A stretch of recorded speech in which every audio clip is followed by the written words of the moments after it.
Bismillah walhamdulillah wassalatu wassalamu ala rasulillah Sayyidina Muhammad ibn Abdillah wa ala alihi wa sahbihi wa man wala wa la hawla wa la quwwata illa billahi amma ba'd. Faqultu rabbi shrah li sadri wa yassir li amri wa hlul 'uqdatam min lisani yafqahu qawli.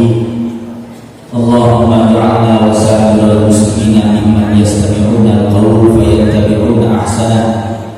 Allahumma akrimna bi nuril fahmi wa akhrijna min dhulumatil wahmi waftah lana abwaaba rahmatik wanshur 'alaina hikmataka ya rabbal alamin. Subhanaka la ilma lana illa ma 'allamtana innaka antal alimul hakim. Hadratul muhtaramin, ma'asyiral ulama al-fudhala, kepada segenap para ulama, para kiai, para asatidz, wabil khusus kepada Al-Karim Ibnul Karim Gus Zainal Abidin bin Kiai Haji Ubaid, kepada Al-Ustaz Darwin Asiduan, kepada Al-Ustaz Ihsan Zula, dan seluruh para ulama, para kiai, para tokoh yang hadir, yang tidak dekat kami sebut namanya satu persatu tanpa mengurangi rasa takdim kami kepada beliau-beliau. Hadirin hadirat yang dirahmati oleh Allah Subhanahu wa taala. Alhamdulillah, segala puji kita haturkan kepada Allah atas segala limpah nikmat dan karunia yang Allah berikan kepada kita. Malam hari ini Allah takdirkan kita hadir bersama dalam rangka memperingati, mengagungkan peristiwa turunnya Al-Quran di Masjid Agung Sunan Ampel Surabaya ini. Mudah-mudahan apa yang kita lakukan sedari awal acara hingga akhir nanti diterima oleh Allah Subhanahu wa taala dan menjadi berkah tersendiri, dan dengan berkah itu mudah-mudahan Allah jadikan kita hamba-hambanya yang istiqomah beribadah hingga kelak kita wafat dalam keadaan husnul khatimah, mendapatkan cahaya daripada Al-Quran, ditemani oleh Al-Quran, dan mendapatkan syafaat daripada Al-Quran. Amin ya rabbal alamin. Hadirin hadirat yang dirahmati oleh Allah Subhanahu wa taala. Barusan kita dengarkan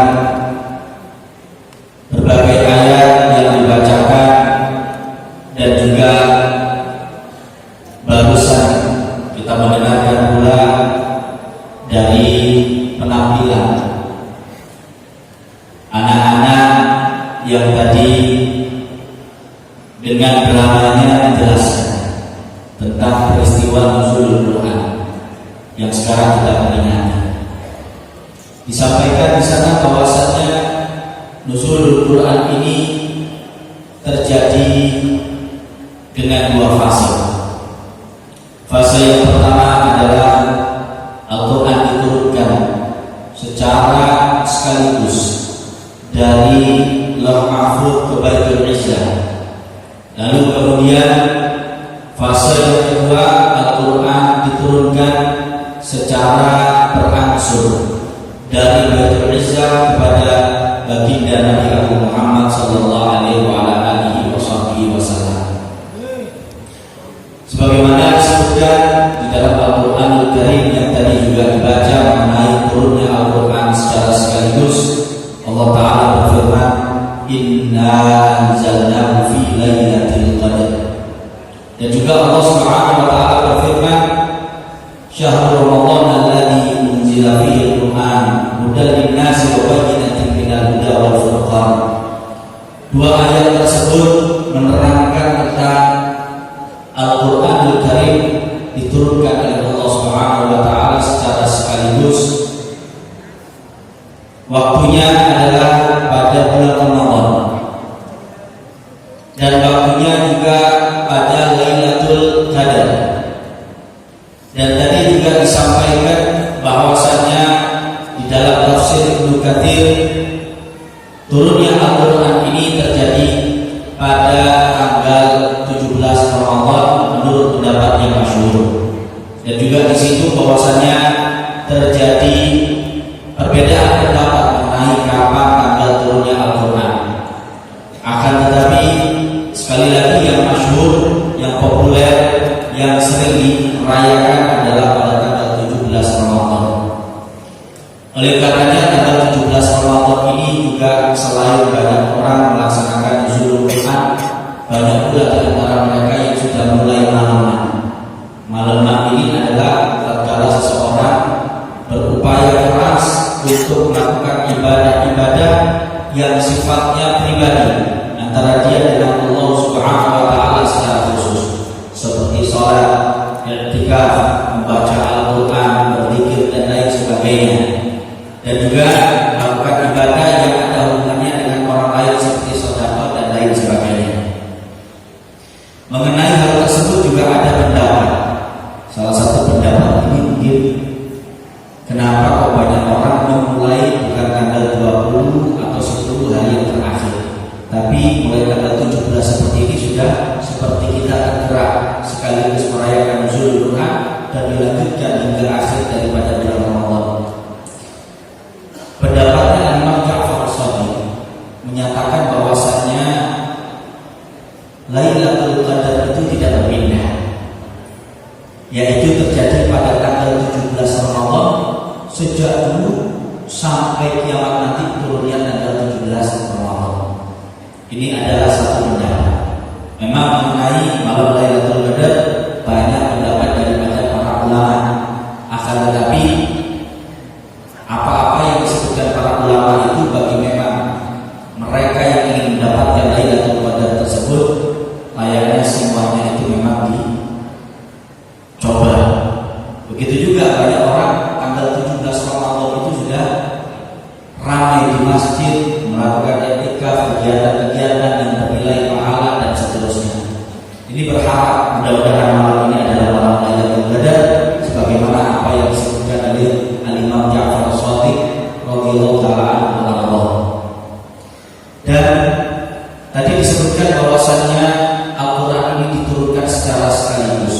Kemudian diturunkan lagi Al-Quran ini secara berangsur kepada Nabi Muhammad SAW. Dan hal itu juga disebutkan dalam Al-Quranul Karim. Allah Subhanahu wa taala berfirman, "Qala alladziina kafaru." Orang-orang kafir telah berkata. Ucapan orang kafir ini adalah suatu pertanyaan. Pertanyaan bukan untuk mencari jawaban atau kebenaran, tapi menanyakan sebagai suatu pengingkaran atau malah sebuah celahan. Mereka mengatakan, "Laula nuzila 'alaihi al-Qur'anu jumlatan wahidah." Kenapa Al-Quran ini tidak diturunkan kepada baginda Nabi Muhammad SAW secara sekaligus saja? Karena yang diketahui oleh orang-orang kafir itu Al-Quran diturunkan secara berangsur-angsur. Pertama kali turun di Gua Hira, itu cuma surah Al-Alaq, tidak semua surat, tapi hanya beberapa awal ayat-ayatnya saja. Kemudian dilanjut ada turun Syawal, ada juga turun di bulan Muharram, ada turun juga di bulan Dzulhijjah dan seterusnya. Orang-orang kafir bertanya, kenapa kau tidak sama seperti kitab-kitab yang sebelumnya? Kitab-kitab yang sebelumnya diturunkan, kitab Taurat diturunkan kepada Nabi Musa alaihi wasallam secara sekaligus. Kitab Zabur Allah turunkan kepada Nabi Daud alaihi wasallam secara sekaligus. Kitab Injil Allah turunkan kepada Nabi Isa bin Maryam alaihi wasallam secara sekaligus. Tapi mereka melihat kenapa Al-Quran diturunkan kepada Nabi Muhammad SAW secara tidak sekaligus tapi berangsur. Kemudian dalam ayat yang sama Allah Subhanahu wa taala menjawab, "Kadzalika linutsabbita bihi fu'adak." Hal itu adalah supaya kami menentukan hatimu hai Muhammad dengan Al-Quran itu. Warattalnahu tartila, dan kami mentartilkannya dengan sebenar-benar tartil. Maka dalam kesempatan ini mari kita sama-sama mengkaji hal-hal yang terkait dengan hikmah mengapa Allah Subhanahu wa taala menurunkannya sebanyak 2 fase. Kenapa Allah Taala menurunkannya 2 fase? Karena ini adalah pembeda. Nyuwun sewu nggih.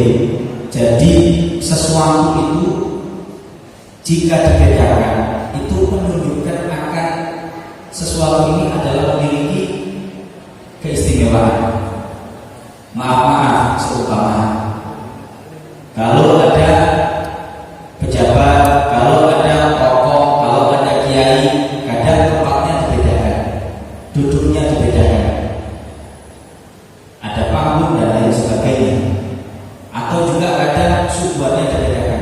Ini lumrah sejak zaman dulu sampai sekarang. Ini adalah suatu bentuk apa? Suatu bentuk pemuliaan. Intinya adalah ketika sesuatu itu dibedakan, maka sesuatu ini memiliki sesuatu yang khusus, keistimewaan. Dan para ulama mengatakan kenapa Al-Quran diturunkan 2 fase, sedangkan kitab-kitab yang lain diturunkan 1 fase? Karena Al-Quran ini memiliki kemuliaan.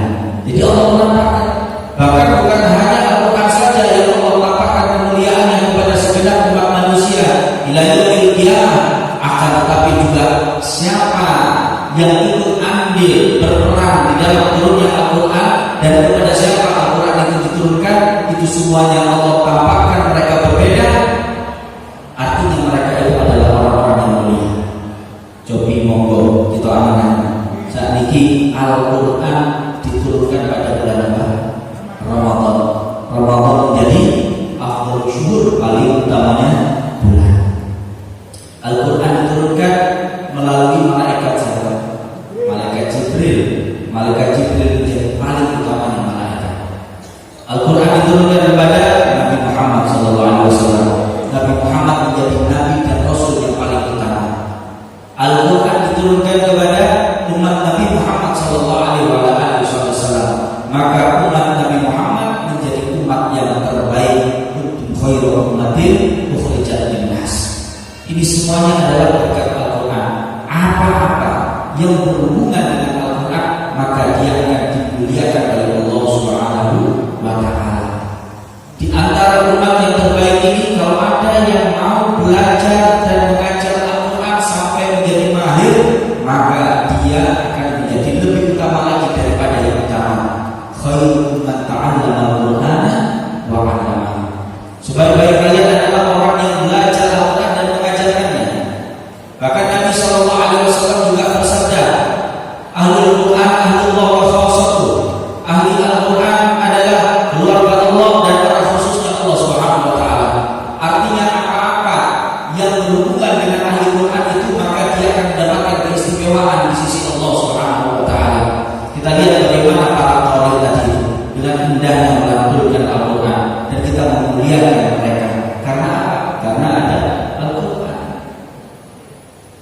Kertas yang dipakai mushaf itu yang ada di sekitar kita, di atas panjenengan. Kenapa diletakkan di atas panjenengan?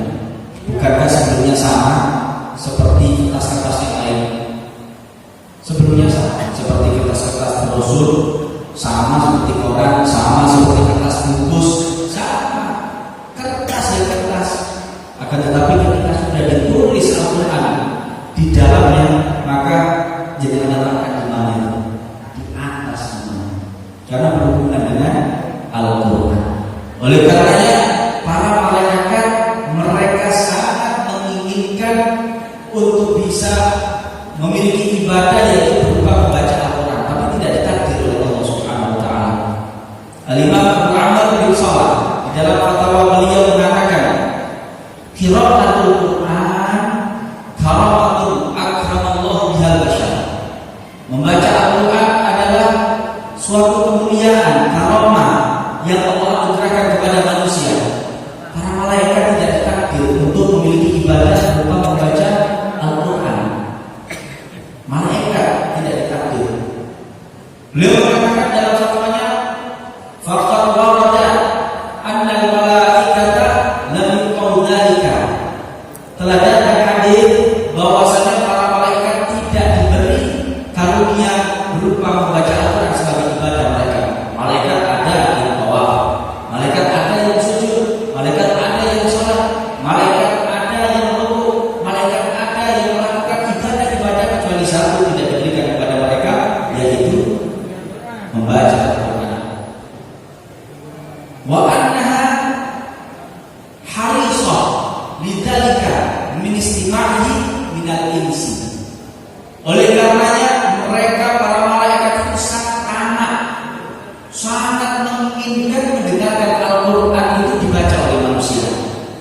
kalau ada orang yang membaca Al-Quran, maka mereka malaikat berduyun-duyun datang untuk menghampiri orang yang membaca Al-Quran tadi. Maka tadi tatkala kita mendengar, sudah kita dengar enak dibacakan Al-Quran oleh Ustaz Ihsan, dibacakan oleh Ustaz Darwin, itu seumpama Allah Ta'ala membuka hijab kita, maka itu perlu dengan malaikat. Karena malaikat itu kepingin punya ibadah yang namanya qiraatul Quran. Akan tetapi oleh Allah tidak ditakdir, yang ditakdir itu kita. Yang modelnya jauh sama malaikat, kita modelnya jauh. Malaikat taat tidak hanya maksiat, tapi Allah Ta'ala menentukan, dan Allah Maha Berkehendak, Allah menghendaki bahwasanya umat Nabi Muhammad lah yang memiliki ibadah yang bernama qiraatul Quran. Ini adalah suatu keindahan.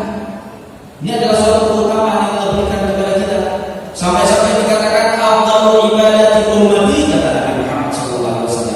Paling utama yang ibadah umatku adalah tilawatul Quran, membaca Al-Quran. Orang kalau baca Al-Quran, masya Allah, dikatakan man qara'a harfan min kitabillahi ta'ala, barang siapa membaca satu huruf saja dari kitabullah ini, dari Al-Quran ini, ba'dalahu hasanah wal hasanatu bi'adli amsyaliha, dia mendapatkan 10 kali lipat daripada yang dia baca. Baca satu huruf dapat 10 kebaikan.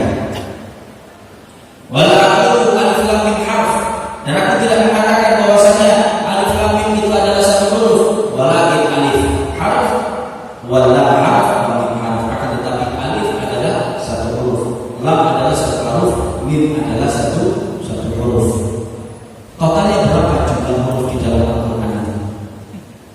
Katanya Sayyidina Abdullah bin Abbas, dinukil oleh Imam Masyuki dalam kitab Al-Iqtisad milik beliau, jumlah huruf yang ada di dalam Al-Quran adalah 323.761 huruf. 323.761 huruf. Artinya kalau ada orang yang menghatamkan Al-Quran, maka dia mendapatkan berapa pahala? 3.237.610. Dapat 3 juta lebih. Itu di luar bulan Ramadan. Kalau di dalam Ramadan dikali 10 kali lipat paling minim. Karena Nabi sallallahu alaihi wasallam bersabda, "Man taqarraba fihi bi khaslatin min al-khair." Barang siapa mendekatkan diri kepada Allah Ta'ala dengan melakukan satu ibadah sunnah, karena kaman ada fardhu fi masiwa, maka seperti melakukan ibadah wajib. Ibadah wajib dibandingkan dengan ibadah sunnah adalah 10 kali lipat. Berarti kalau ada orang yang membaca Al-Quran sampai khatam di dalam bulan suci Ramadan, maka dia mendapatkan paling sedikitnya adalah 30 juta kebaikan. 30 juta kebaikan. Seandainya ini adalah uang, kira-kira kita menolak atau tidak? Kita tidak menolak. Seandainya uang 30 juta, tapi ini seumpama dikeluarkan, maka 30 triliun pun kurang. Karena ini adalah sesuatu yang kekal. 30 triliun habis amblas, tidak dibawa mati. Tapi kalau ini dibawa mati. Makanya dikatakan oleh Nabi sallallahu alaihi wasallam, man qara'al Qur'ana, barang siapa membaca Al-Qur'an, tsumma ra'a ahadan utiya afdala mimma uti, kemudian dia melihat ada orang yang Allah beri lebih daripada pemberian Allah kepada dia, faqad istasghar ma'allah, maka sungguh dia telah menganggap kecil, menganggap remeh, menganggap sepele apa yang diakukan oleh Allah Subhanahu wa taala. Jadi seumpama panjenengan ini kali Gusti Allah diparingi karunia saged maos Quran, bisa membaca Al-Quran. Kemudian apalagi kalau mahir, al-mahir bil Quran ma'asafaratil kiramil, lalu orang yang mahir membaca Al-Quran, maka dia bersama dengan malaikat safawah yang mulia-mulia lagi baik-baik. Itu adalah malaikat yang menjaga Al-Quran di Baitul Izzah, di rumah keagungan yang ada di langit yang pertama sebelum diturunkan kepada Nabi Muhammad sallallahu alaihi wasallam. Barang siapa diberi Al-Quran oleh Allah Subhanahu wa taala, bisa membaca Al-Quran, terus dia melihat ada orang diberi pangkat yang lebih dari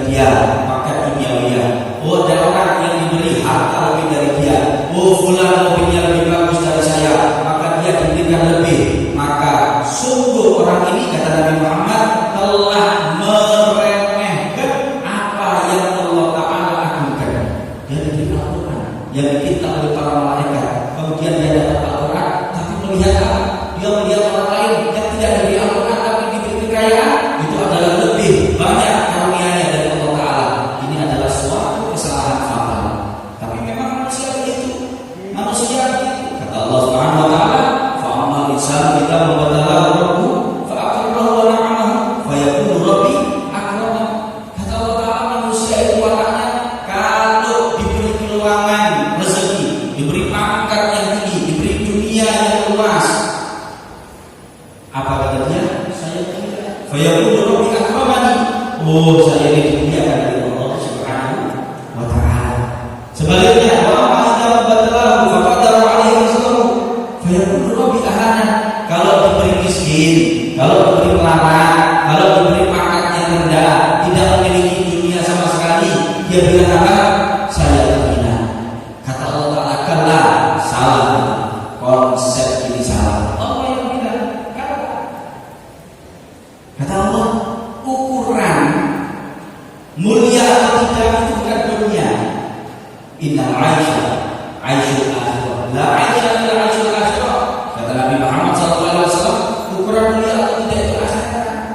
Akhirat ini dikasih Quran sama Allah Ta'ala. Dia bisa baca Quran, sering hafal Quran, tapi kurang beruntung dunianya. Dia melihat orang lain yang dunianya lebih beruntung, terus dia merasa kecil hati. Dia pikir orang itu diberi karunia lebih besar dari dia.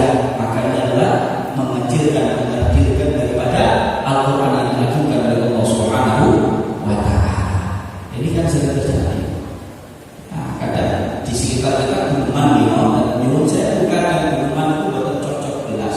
Kayak yang melarat itu hina. Nyuruh saya melarat itu tidak hina. Seandainya melarat hina, maka tidak mungkin Allah semakan kepada seorang nabi itu, karena nabi tidak boleh hina. Nabi tidak boleh hina.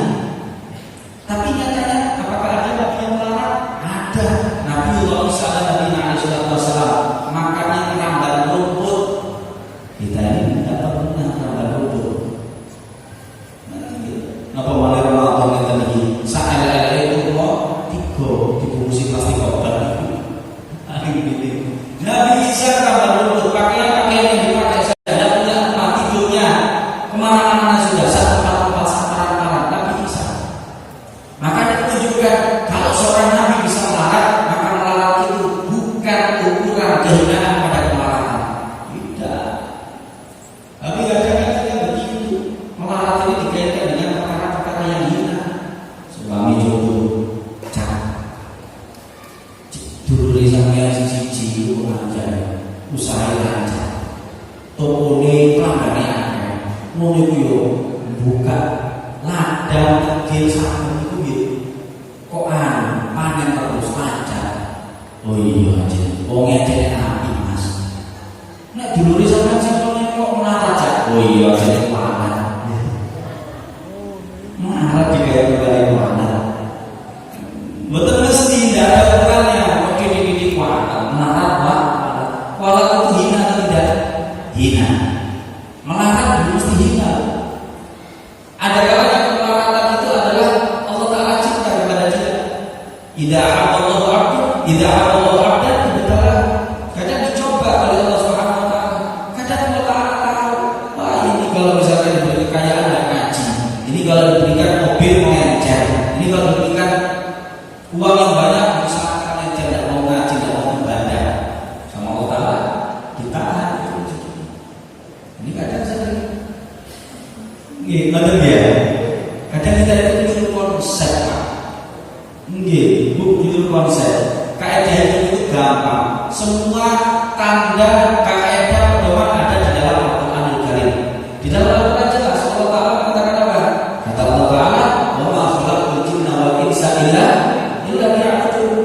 Tidaklah aku ciptakan jin dan manusia kecuali untuk beribadah kepada-Ku. Kita semua diciptakan untuk ibadah. Kita punya tanggungan ibadah, tanggung jawab ibadah. Beban kita ibadah. Perintah Allah adalah kita untuk ibadah. Dan Allah Ta'ala berfirman, "Wa ma min dabbatin fil ardi illa 'ala Allahi rizquha."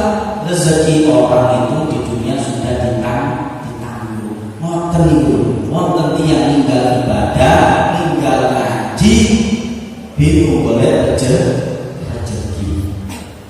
Ninggal sholat, bingung boleh rezeki. Loh, sesuatu yang sudah ditangguh kok dikejar, yang menjadi tanggungannya ditinggal. Lalu kita pamit lagi. Gitu. Terus apa tidak boleh bekerja?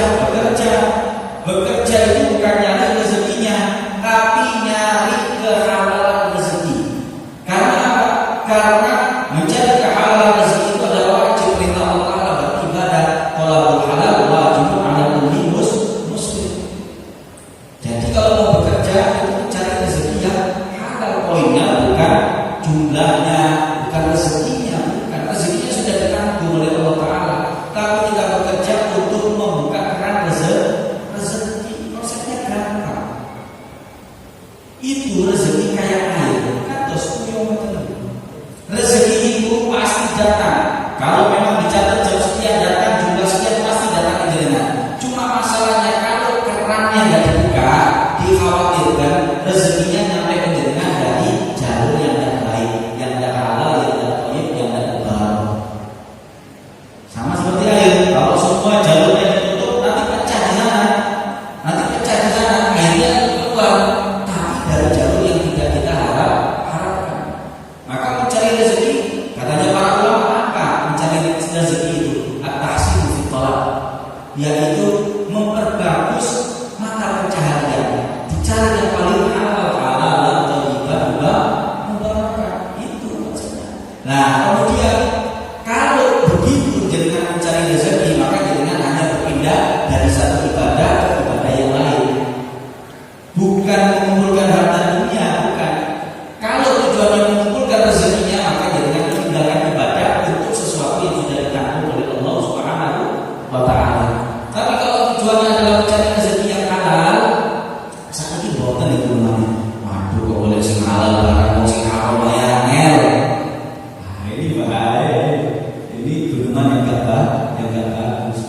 Malah kalau diajak turun ecek-ecek, maka itu bisa sampai kufur. Na'udzubillah min dzalik. Nah, jadi bagaimana? Ya sudah cari bekerja. Setelah itu kalau sudah dapat cukup, bisa sangkut. Selebihnya untuk ibadah.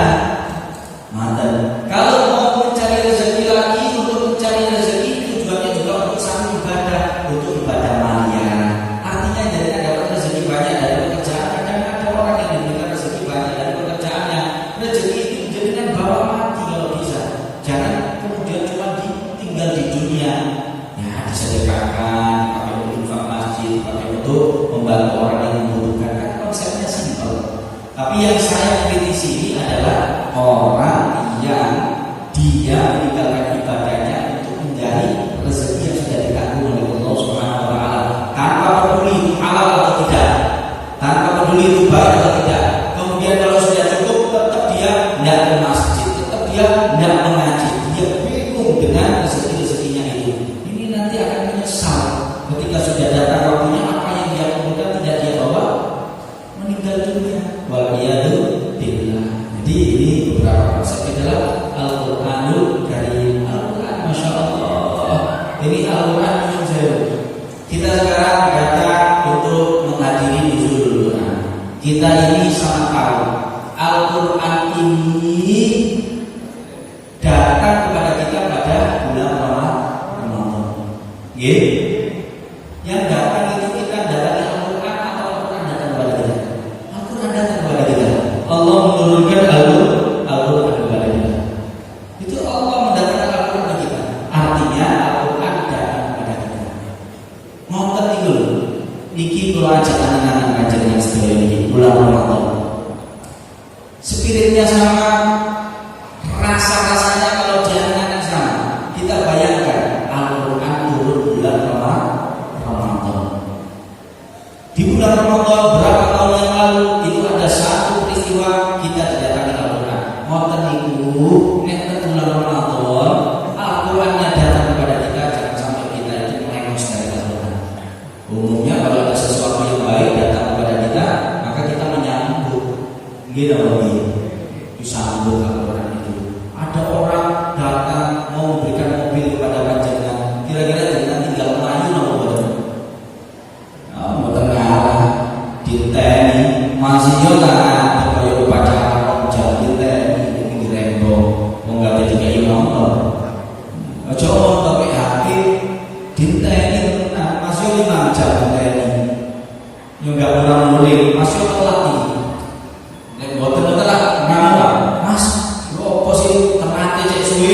jam. Tapi nek diparingi gratisan handphone, nggih. Maksud telat 5 jam ya karena wong teko yo mesem. Handphone duit 20 juta, gimana? Itu dunia yang datang, kita bisa mesem, kita bisa nyambut, kita bisa tunggu. Kadang nonton dulu. Ramadan itu Al-Quran begitu. Katanya itu kok boten nyambut Al-Quran. Main cek diri Al-Quran, takut sama Al-Quran. Tenang maksudku, tenang. Kalau ogah di Jakarta terus kalau ogah. Kok iso? Tapi lagi gimana mau sampai jalan meter gitu. Ngetulakan mau pengawasan Al-Quran. Kata sing mereka nikmat dulu. Masya Allah. Kadang terbit berangkat, kemudian belajar, nggak cepat pulang. Akhirnya wis kok salah tarawih, ayo wis tarawih nang masjid angkel lain. Barang lebu krungu sing diwaca Ali Imran. Sing diwaca Ali Imran bakal tenang saja merencanakan. Boleh aja sih untuk orang-orang. Apa aja? Tolong gawat ini. Niki kan menurut saya jadi nanya Al-Quran kepada kita bulan Ramadan. Lah kok wonten tenan niku wegahan Quran niku yo napa wonten niku? Kayak wegah takut sama Al-Quran. Bacaan panjang-panjang jujusan takut. Lho kula mboten bahas seumpami badhe salat bengi, salat ono iki. Mboten bahas itu lho. Saya tidak membahas nanti ada pekerjaan, nanti nyiapin sahur dan lain sebagainya. Saya tidak bahas itu. Kalau itu tidak ada masalah. Atau saya ini sakit kurang sehat, saya tidak kuat, itu tidak ada masalah. Yang kita waspadai, nek termamah ini tidak ada masalah. Gak ada Quran dulu. Dalam hati ada perasaan takut sama Quran. Kok iso takut sama Al-Quran? Dapat duit 30 juta ada takut, 5 jam kaget. Dilakoni. Lebih mulia mana Al-Quran sama uang 30 juta? Ini dengan itu supaya kok gawe. Ini dalam hati kalau ada katakan begitu, itu dilarang. Bukan saya ini. Gusti Allah Maha tahu apa yang ada di dalam hati kita. Allah tahu menutupi sutur yang ada di dalam hati kita. Jadi ini adalah beberapa semangat di dalam bulan suci Ramadan. Bulan Ramadan memang ini gandengnya Al-Quran. Ada 2 ibadah yang bergandengan di dalam bulan Ramadan, yaitu puasa dan Al-Quran. Kan begitu, kan. Katanya Nabi Muhammad SAW, "As-siyamu wal Quran yashfa'ani lil 'abdi yaumil qiyamah." Puasa dan Ramadan, puasa dan Al-Quran akan memberikan syafaat kepada hamba Allah pada hari kiamat. Dikatakan dia manusia al-rabbi mana'tul ta'am wa syahwat binnahar fasyafirni fihi. Puasa itu bisa ngomong kepada Allah Ta'ala, ya Allah, saya ini telah mencegah fulan, mencegah hamba ini dari makan dan syahwat pada siang hari, maka izinkanlah saya untuk bisa memberi syafaat kepada dia. Moten itu Al-Quran tidak berkala. Wa yaqulul Quran, Al-Quran juga bilang, ya Rabbi, wahai Tuhanku, mana'tul nawma bil-lail wa syafirni fihi. Saya mencegah hamba ini dari tidur, maka berikanlah syafaat itu kepada saya untuk bisa saya memberi syafaat kepada dia. Maka keduanya fayashfa'an. Nanti ini gandeng puasa dengan Al-Quran yang kita baca itu gandeng. Oleh karenanya ayo, ini masih ada separuh daripada bulan Ramadan. Maka di antaranya ibadah yang harus dikuatkan apa? Membaca Al-Quran. Coba kita lihat imam-imam itu ya. Imam Syafi'i kalau bulan Ramadan khatam 60 kali. Berarti sehari berapa kali? 2 kali khatam. Imam Abu Hanifah siang 60 kali, malam 60 kali. Berarti satu hari khatam berapa? 4 kali. Masya Allah. Itu mereka. Waduh, itulah golongan wali-wali Kita perlu membaca orang-orang hebat itu. Kenapa? Kata hikam begini. Rubbama kunta musian fa'araka alaihi coba dengan Allah SWT. Di dalam hikam disebutkan boleh jadi kita ini masih buruk, tapi kita sudah merasa baik gara-gara kita melihat kepada orang yang lebih buruk daripada kita. Nah, kalau misalnya kita ini baca misalnya ya, suatu hari di dalam bulan Ramadan kita membaca Al-Quran misalkan 1 juz satu hari, melihat yang hanya bisa taruh kata setengah juz, jenengan merasa sudah cukup, jenengan merasa sudah hebat, padahal itu masih kurang. Karena apa? Karena yang dilihat adalah yang lebih buruk keadaannya daripada keadaan ibadah panjenengan. Makanya kita perlu melihat orang-orang yang hebat begitu. Makanya dikatakan indah dzikri sholihin bertanazzalu rahmat, turun rahmat Allah, dan kita pun berpikir ternyata orang-orang soleh itu seperti itu. Kok kita masih jauh daripada ibadah yang benar kepada Allah Subhanahu wa taala. Akhirnya semangat. Ayo coba kita lihat Imam Syafi'i 60 kali hatam dalam Ramadan. Langsung merasa yang sekarang baca 1 hari 5 juz itu kan sudah top yang saat ini. 1 hari 5 juz gitu begitu. Begitu melihat Imam Syafi'i seperti itu merasa kurang. Tiba-tiba muncul gelora untuk beribadah kepada Allah Taala yang langsung ikut tambah kali kira saja. Tapi lagi 5 juz yang dilihat orang yang baru baca 1 juz 1 hari. Nah, si anak aku sudah. Tapi kata itu malah Pak, nek urusan dunia sing ditinggali sing gini-gini sing hebat-hebat. Nggih. HP ini sama saya, kami mau HP iPhone, kalau kata iPhone XR, itu lah sama saya. Tapi kepalanya iPhone 13 ke atas, mun itu sih masuk kurang pada iPhone. XR sih kurang. Aduh, misalnya sih ditelok sih. Keadaannya di atas. Ini kepala sampun gadah motor sama kami itu apa masalah teman saya. Si mereka koncone kabeh Innovanipol. Akhirnya teman itu boten tidak menerima, tidak pernah. Aku harus bisa punya itu. Gak mari-mari dunia jumper. Soalnya sih didelok itu sih api-api. Niki paling nek urusan ibadah dengan tinggalin dia sih luwih api timbang. Tapi nek urusan dunia dengan tinggalin dia sih keadaannya lebih buruk dari panjenengan. Sehingga jenengan merasa cukup. Alhamdulillah wis sekolah ini. Alhamdulillah wis kita ingatan. Tapi nek urusan ibadah jangan balik. Ibadah lihat yang di atas kita sehingga kita tidak merasa ridho kepada diri kita. Makanya katanya hikam juga apa pangkalnya maksiat al-aslu fi maksiat wa ghaflah wa syahwat an nafas. Gampang puas diri itu adalah menjadi pangkal kemaksiatan, pangkal dari ghaflah Allah kita kepada Allah Taala, pangkal dari syahwat ketika kita sudah merasa cukup. Wis jos awal ini wis wis ini wis api. Akhirnya nanti lalai sama Allah Subhanahu wa taala. Ingin taat jangan gampang itu kepada diri kita. Al-aslu fi ta'ah wa yaqadha wa ifah, pangkal dari ketaatan dan yaqadha keterjagaan hati, wa ifah dan menjaga diri dari kemaksiatan adalah ada ridho minka anha. Anda tidak melihat kepada, Anda tidak ridho kepada jiwa Anda, kepada diri Anda, gak apa puas urusan ibadah. Nah, ini adalah kunci hidup. Dengan ngapain dua kunci hidup itu, insya Allah jalannya enak, nyaman. Jadi yang pertama betul dia urusan hidup sama urusan akhirat, tapi mulia akhirat. Yang kedua kemudian kalau urusan akhirat, urusan ibadah, lihat yang keadaannya lebih tinggi dari kita. Kalau urusan dunia, lihat kepada yang keadaannya lebih rendah daripada kita. Itu enak nanti hidup itu.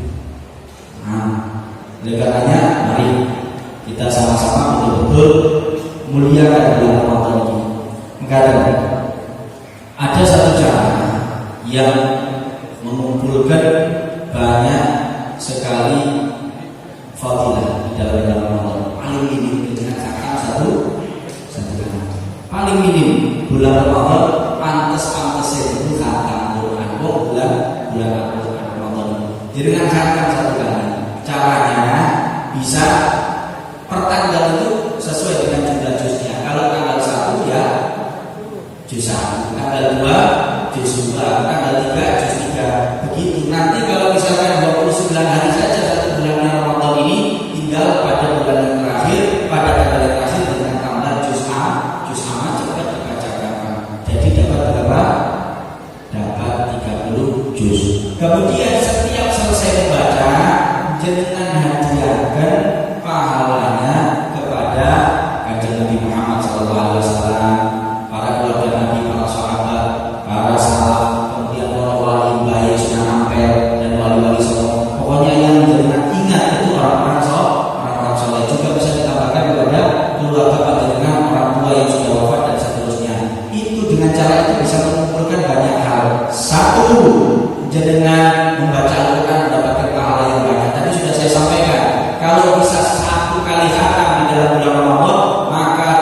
pandangan yang baik dari orang-orang soleh.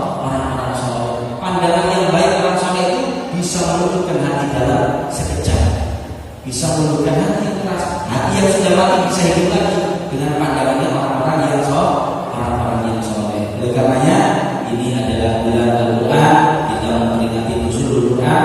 Setelah dari sini apa yang kita bawa? Satu, cintailah Al-Quran, jauhkan dari Al-Quran. Ini kritikan umumnya orang kita itu lari dari Al-Quran, takut sama Al-Quran. Ya, baca Al-Quran itu kayak suatu momok tersendiri. Nah, ini kita ubah, jangan lari dari Al-Quran, tunjukkan cinta kita kepada Al-Quran. Lalu kemudian kalau bisa dalam bulan Ramadan kita susun lagi jadwal sehingga tidak keluar dari bulan Ramadan ini kecuali kita khatam Al-Quran minimal satu kali bagi yang bisa. Kalau yang belum bisa baca Al-Quran, ini adalah peluang ngaji Al-Quran di bulan Ramadan. Karena Nabi Muhammad juga di bulan Ramadan sudah resah dengan malaikat Jibril itu. Maka kita niru Nabi Muhammad SAW. Insya Allah barokahnya Al-Quran kita akan dijadikan mampu. Jadi ada satu riwayat di dalam kitab Arba'in Haditsan fi Fadhailil Quran, kalau tidak salah judulnya juga ada di dalam kitab Al-Qurtos, itu disebutkan kalau ada orang dia belajar Al-Quran, atau juga redaksinya dia menghafal Al-Quran, tapi belum selesai kok meninggal dunia, maka nanti di barzakh Allah turunkan suatu makhluknya, entah malaikat atau apa, untuk mengajarkan kepada dia Al-Quran selama dia menunggu dibangkitkan di alam barzakh, dan kelak ketika dia dibangkitkan bersama Al-Quran. Jadi belajar Al-Quran itu dari buaya sampai dia walaupun sudah terlambat tetap belajar Al-Quran. Momentum Ramadan kita jadikan sebagai suatu tonggak awal untuk belajar Al-Quran. Yang sudah bisa baca Al-Quran sekali lagi dimaksimalkan lagi Al-Qurannya, karena ini adalah bulan yang sangat penuh dengan berkah. Banyak sekali Allah memberikan karunia. Banyak orang masuk ke dalam bulan Ramadan kemarin yang buruk masuk dalam bulan Ramadan, Allah rubah menjadi orang-orang yang baik. Banyak orang yang tadinya jauh dari Allah masuk ke dalam bulan Ramadan karena mengagungkan haknya bulan Ramadan, mengagungkan haknya Al-Quran. Di dalam bulan Al-Quran ini Allah jadikan dia menjadi orang-orang yang dekat dengan Allah Subhanahu wa Ta'ala. Dan banyak orang yang hidupnya susah masuk bulan Ramadan, mau hormat kepada Ramadan, keluar dari Ramadan, Allah gampangkan semua urusannya dunia dan Allah bahagiakan di akhirat. Dan banyak orang yang sebelum masuk bulan Ramadan catatan di lauh mahfuz dia adalah penduduk neraka, nasibnya adalah neraka. Masuk bulan Ramadan Allah hapus itu catatan, kemudian Allah korehkan menjadi catatan penduduk surga di lauh mahfuz, kelak dia akan masuk ke dalam surga Allah Subhanahu wa Ta'ala. Ini kesempatan kita, jangan sampai bulan Ramadan ini kita sia-siakan, jangan sampai kita tidak menghormati bulan Ramadan, kita jauh daripada Al-Quran. Sekali lagi ini adalah bulan Al-Quran. Mudah-mudahan Allah Subhanahu wa Ta'ala dengan berkahnya pengajian, dengan berkahnya masjid, dengan berkahnya malaikat yang hadir di sini, dengan berkahnya bacaan Al-Quran yang kita peringati, Allah Subhanahu wa Ta'ala memberikan kepada kita hidayahnya, taufiknya, ayahnya, sehingga kita selepas dari majelis ini, sisa daripada bulan Ramadan, kita menjadi orang-orang yang memiliki tekad yang berbeda, hikmah yang kuat untuk kembali seperti awal-awal Ramadan. Boleh jadi awal Ramadan kuat di dalam melakukan bulan Ramadan, tengah-tengah mulai turun, akan tetapi mulai 17 Ramadan ini insya Allah hingga akhir Ramadan Allah akan menguatkan langkah kaki kita, Allah akan meringankan hati kita untuk istiqomah beribadah kepada Allah Subhanahu wa Ta'ala, mengejar karunia-karunia yang Allah janjikan kepada hamba-hambanya yang berhasil mengajukan bulan suci Ramadan. Allah jadikan kita ahli Quran, Allah ciptakan dari keturunan kita para ahli Quran, Allah kumpulkan kita di dunia dengan ahli Quran, Allah buat kita cinta dengan Al-Quran, dan Allah buat kita telah berkumpul dengan ahli Quran di pagi hari kebangkitan. Dan barang siapa yang cinta kepada Al-Quran, maka itu adalah tanda dia cinta kepada Allah Subhanahu wa Ta'ala dan diridhoi oleh Allah Subhanahu wa Ta'ala. Sahabat Abdullah bin Mas'ud mengatakan, man ahabba Al-Quran ahabba Allah wa Rasulah. Barang siapa cinta kepada Al-Quran, maka itu adalah dia cinta kepada Allah dan Rasulnya. Man ahabba syai'an akthara min dzikrihi, karena barang siapa cinta kepada sesuatu, maka itu dia pasti banyak menyebut sesuatu yang dia cinta itu. Fama ahla ila al-mu'minina min kalam mahbubihim. Bagi para pecinta tidak ada yang lebih lezat daripada ucapan kekasihnya. Bagi para pecinta Allah Subhanahu wa Ta'ala tidak ada yang lebih manis daripada kalam Allah. Mudah-mudahan Allah memberikan kelezatan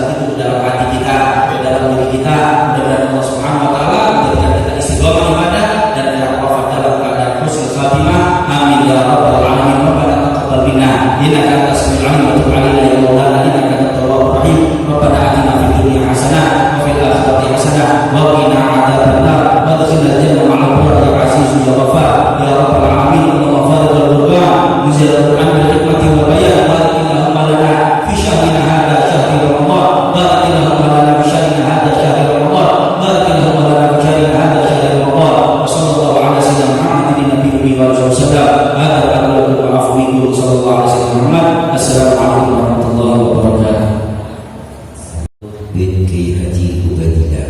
Kepadanya kami aturkan. A'udzubillahi as-sami'il 'alim minasy syaithanir rajim. Bismillahirrahmanirrahim. Allahumma shalli 'ala sayyidina Muhammad al-Fatih lima ughliqa wal khatim lima sabaq.